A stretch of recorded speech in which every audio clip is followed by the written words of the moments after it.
Ausgeübt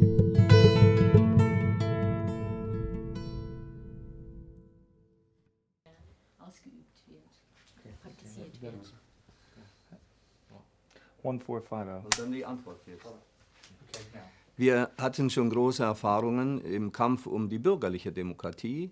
Unsere Arbeiterklasse hat schon in 100 Jahren viele Rechte und Freiheiten im Rahmen der bürgerlichen Demokratie erkämpft. Und jetzt erhielten wir 1945 eine große Chance. Wir haben bei uns das Potsdamer Abkommen durchgeführt. Wir haben bei uns die Nazi- und Kriegsverbrecher enteignet. Das wurden volkseigene Betriebe und wir haben in der Landwirtschaft eine Bodenreform durchgeführt. Und auf dieser Grundlage, auf der Grundlage des Volkseigentums, konnte sich natürlich eine neue Form der Demokratie entwickeln. Wir haben das Bildungsmonopol der ehemals herrschenden Klassen gebrochen. Jeder konnte alles werden, obwohl er nicht das Geld seiner Väter und seiner Mütter brauchte. Ja. Also wir haben ganz neue Grundlagen geschaffen, weil Volkes eigen wurde, was des Volkes Hände schaffen, wie wir sagen. Und die Arbeiterklasse ist jetzt nicht nur der Produzent der Reichtümer, sondern auch der Eigentümer. Das heißt, wir haben eine neue, wenn Sie wollen, eine neue Unternehmerorganisation, die Gewerkschaft, die nicht nur für Lohn und Urlaub und Sozialversicherung sorgt, sondern die auch dafür sorgt, dass das Eigentum gemehrt wird, die den sozialistischen Wettbewerb organisiert, die Plan-Diskussion in den Betrieben führt, die sich verantwortlich fühlt zu gleicher Zeit für die Produktion und für die Vermehrung des Eigentums. Das ist das Wesentliche dieses Neuen. Dazu kommt, dass wir, unsere Partei, mit 4 anderen Parteien zusammenarbeiten, im Block, im demokratischen Block, in der Nationalen Front. Also wir haben eine Reihe von Formen der sozialistischen Demokratie gefunden, die sich bei der Entwicklung unseres Landes ganz ausgezeichnet bewähren. The DDR lays great stress on collective life. Now, what room does this leave for the individual voice to be heard? Some three. In der DDR liegt ein großes Gewicht sowohl auf das kollektive Leben sowie auf das allgemeine Mitmachen des Volkes in der DDR.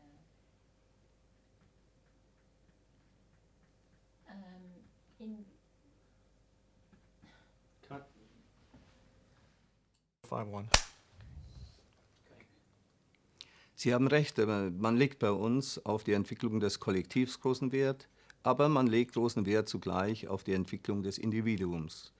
Denn es gibt kein gutes Kollektiv ohne eine Summe von guten individuellen Leistungen.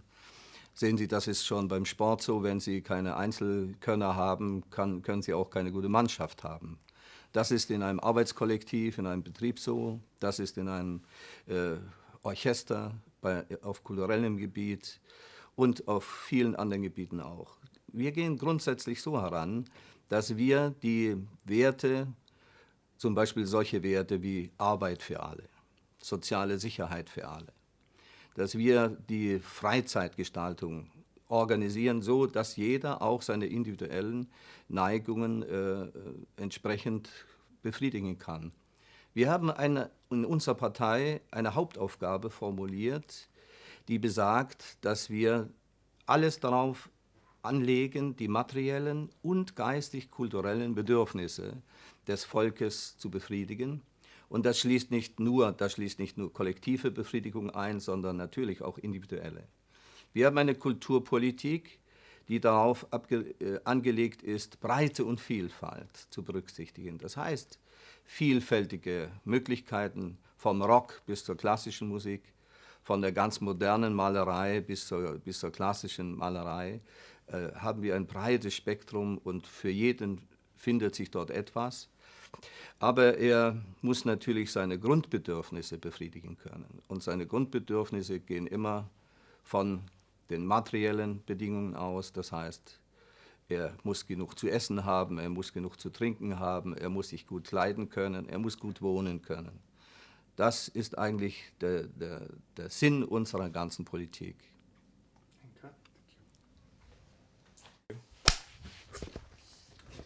Okay. Schon die Antwort, ja? Die Arbeiterklasse bei uns ist in einer ganz neuen Situation. Sie ist Eigentümer und Produzent. Und um sie dazu zu befähigen, diese neue, komplizierten Aufgaben zu lösen, braucht die Arbeiterklasse eine führende Partei.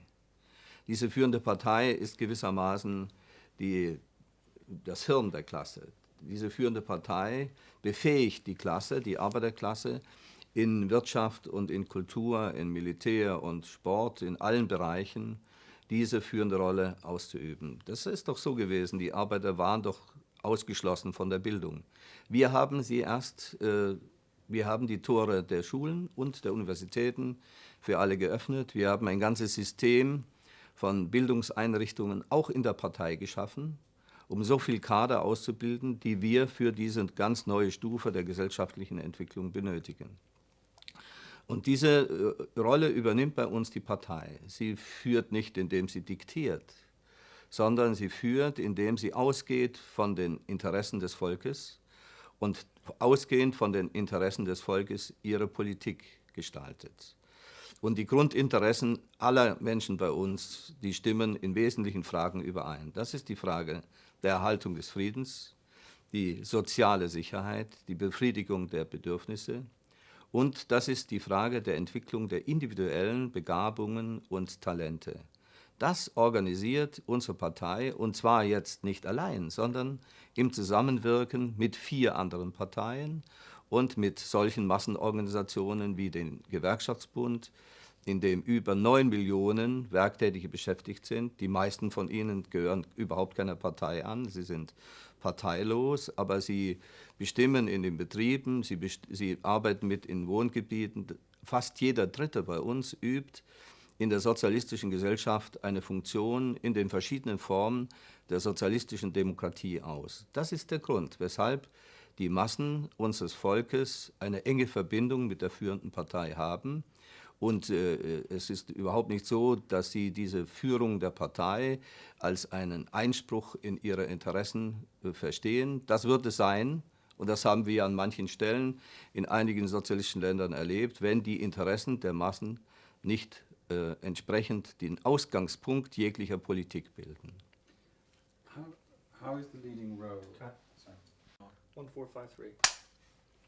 Es stimmt natürlich, dass die Sowjetunion als erstes Land, das diese sozialistische Revolution erfolgreich durchführte, für viele andere Länder ein Vorbild war, ein Bahnbrecher des Neuen, und das wird die Sowjetunion für alle Zeiten bleiben. Denn für alle Zeiten wird sie das erste Land sein, das die sozialistische Revolution durchgeführt hat. Aber schon 2 Jahre nach der Revolution sagte Lenin selbst, es wird nicht so sein, dass wir immer an der Spitze sind. Es wird so sein, dass neue Länder hinzukommen. Und wenn neue Länder hinzukommen, und er dachte zum Beispiel an Deutschland, an England, an Frankreich, dann kann es sein, dass wir sogar das sowjetische Russland ein rückständiges Land wieder werden. Nun ist es heute nicht so, dass die Sowjetunion ein rückständiges Land ist, aber neue Länder sind hinzugekommen. Und in diesen neuen Ländern wurden neue Erfahrungen gesammelt. Es gibt kein Gesetz, das für alle Zeiten jedes Land alles das, was in der Sowjetunion geschieht, genau so, ohne es schöpferisch anzuwenden, auf seine konkreten Bedingungen nachahmen, nachgestalten muss. Das haben wir übrigens von Anfang an nicht getan. Als 1945 der Aufruf der Kommunistenpartei Deutschlands geschrieben wurde, der Aufruf an das deutsche Volk nach dem Faschismus, gab es eine Beratung bei Stalin. Und dort wurde ein Gedanke geboren, der dann in dem Aufruf so heißt: Es wäre falsch, Deutschland das Sowjetsystem aufzuzwingen. Deutschland muss seinen eigenen Weg gehen. Und wir sind unseren eigenen Weg gegangen. Und wir gehen ihn auch heute. Wir überlegen, wir studieren, was man in den anderen sozialistischen Ländern macht, in der Sowjetunion, in China, in Ungarn, um mal 3 zu nennen. Das ist für uns sehr interessant. Und was dort für uns erstrebenswert ist und nachahmenswert, das machen wir nach. Aber der Hauptgesichtspunkt ist dabei, es muss sich lohnen. Es muss zu einer höheren Effektivität führen. Wenn wir der Meinung sind, dass das nicht gegeben ist, dann machen wir etwas, was unseren konkret historischen Bedingungen entspricht. Was die Wirtschaftsreform betrifft, so machen wir es eigentlich schon seit Beginn der 60er Jahre. Genosse Gorbatschow hat sogar in den Diskussionen in der Sowjetunion die DDR als Beispiel angeführt, die das schon seit den 60er Jahren macht. Also das ist für uns überhaupt nichts Neues. Why is it the SAD doesn't believe in markets in its core economic system? Und wenn es sagt, 1454. Wir hatten bis 1961 eine offene Grenze. Und das hat für uns außerordentlich große Schwierigkeiten bereitet. Sehen Sie, ich sagte schon am Anfang, dass wir ungünstigere Bedingungen hatten als die Westzonen. Und in den Westzonen wurden zum Beispiel mit Hilfe der Amerikaner solche Maßnahmen wie der Marshallplan organisiert, während wir für ganz Deutschland Reparationen an die Sowjetunion bezahlt haben. Das hat sich natürlich auf das Lebensniveau des Volkes bei uns negativ ausgewirkt. Und es gab solch einen Sog von West-Berlin aus. 1961 haben etwa 100.000 Bürger aus Berlin und aus der Umgebung, aus unserer Hauptstadt, in West-Berlin gearbeitet. Es war so eine Situation entstanden, wo unsere Gegner versuchten, uns auszubluten. Und sie wollten, damals haben sie das so gesagt, mit singendem Spiel mit der Bundeswehr durch das Brandenburger Tor marschieren. In der deutschen Geschichte gab es in Berlin schon mehrere Barrikaden, 1848, 1918. Immer haben die fortschrittlichen Kräfte verloren und diesmal wollten wir gewinnen. Wir haben diese stabile Barrikade gebaut und sie wird noch so lange stehen, solange ähnliche Bedingungen sind. Das heißt, solange es noch möglich ist, uns größeren ökonomischen und anderen Schaden zuzufügen. Dass wir jetzt gut nachbarliche Beziehungen mit West-Berlin herstellen und mit der Bundesrepublik, das begünstigt die Situation hier und dort. Das schließt auch den größeren Reiseverkehr ein, aber ich denke, diese Barrikade wird noch einige Zeit stehen. Nicht für alle Zeiten, aber doch noch einige Zeit. Übrigens gab es auch schon Momente, wo es der Bundesregierung ganz angenehm war, dass sie stand, beispielsweise als es um die Regulierung der Einreise von Ausländern aus Pakistan, Sri Lanka und aus anderen Ländern ging. Could you cut that? Okay, yeah. Thanks. Sorry. Take two. Ja, ich kenne nicht alle Motive, aber ich nehme an, für viele, die gehen, ist ein Motiv, dass sie dort ein besseres Leben erwarten, als sie es bei uns gehabt haben. Und manche von ihnen finden sich dort in der Bundesrepublik zurecht. Andere, wenn sie das reale Leben dort kennenlernen, haben große Schwierigkeiten. Manche wollen wieder zurück zu uns und manche haben sich dort auch schon das Leben genommen, weil sie Illusionen hatten und die Illusionen an den Tatsachen des Lebens in der Bundesrepublik geplatzt sind.